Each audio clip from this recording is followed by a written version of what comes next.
Екрем Сергинов срещу Михаил Ганев. Екрем Сергинов срещу Михаил Ганев. Световен шампион. И Сергин не е случайен човек. Победител, петкратният републикански шампион Ахмед Али от Престовене.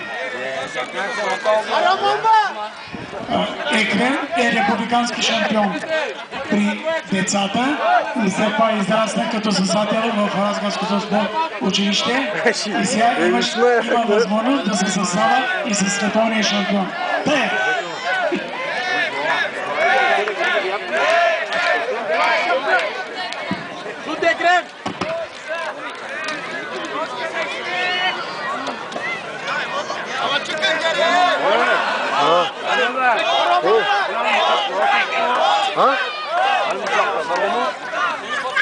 Bilmiyorum ya o. Yo Mikhail Ganev değil. Ya o çok. Yo o şey o.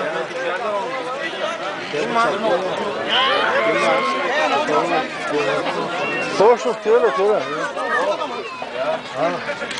Bastırma da.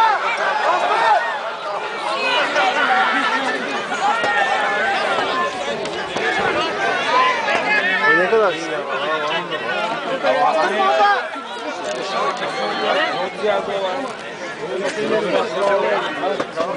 Öyle doğru.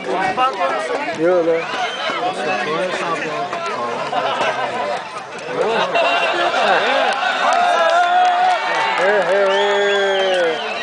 Her kebapçı.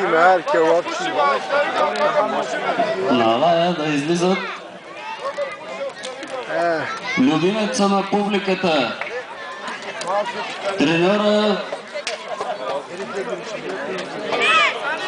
на град Лозница, Севджан Адем Шапката, срещу Гюлер Мюмюн от Исперих, наричан Штангата.